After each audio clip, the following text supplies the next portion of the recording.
We start tonight's sportscast with some breaking news. Minnesota Vikings offensive line coach Tony Sparano died this morning. He was 56 years old. The team announced his death, saying it was unexpected, but did not give a cause. He was the Vikings O-line coach since 2016.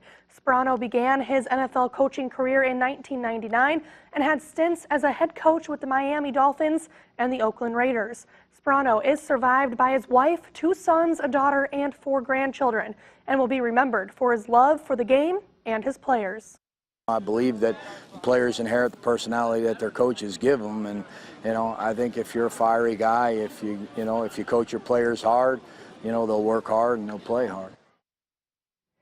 Multiple players and members of the Minnesota Vikings released statements today regarding Sparano's passing, including head coach Mike Zimmer, who said, quote, "I love Tony Sparano. He was a great teacher, a grinder of a worker, and had a toughness and fighting spirit that showed in our linemen. He was a great husband, father, and grandfather, and a great friend to me. This is just sinking in for us, but Tony will be sorely missed by all." There's a bond between every rider and their horse, but for Mason City's Emily Lunning, her bond with Shadow is extra special. And because of that connection, the impossible was made possible this weekend at the North Iowa Fair. From the moment Mason City sophomore Emily Lunning met Shadow, the connection was there. I think we have the same personality and stuff, and we both want like the same thing or the same goals. But the goal of competing at the North Iowa Fair hit a little bit of a road bump when her horse was diagnosed with moon blindness this November and was fully blind by January. Some would instantly give up. And there's only 2 places for a horse then, of course.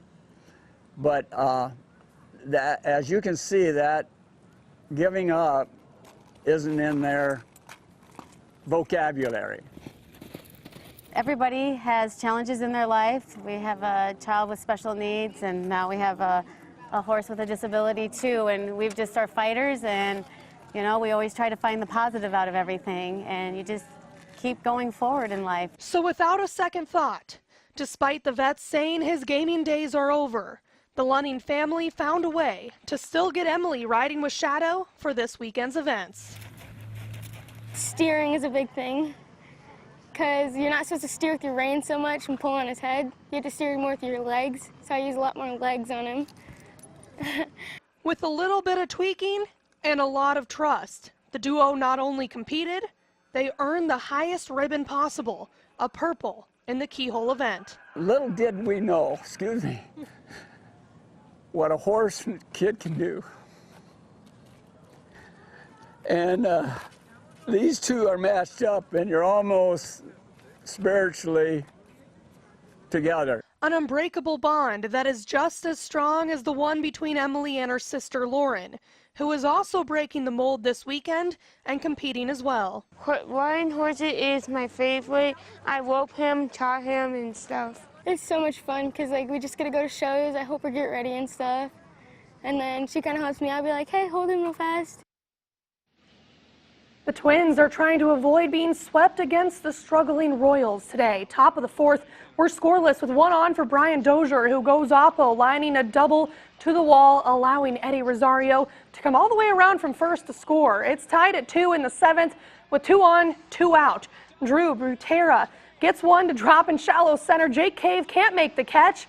It rolls all the way to the wall, and the catcher comes all the way home for the inside the park homer. Bad start to the second half of the season for the Twins, losing 5-3. As many of you already know, tonight is my last time anchoring for KIMT. My final day will be this Friday.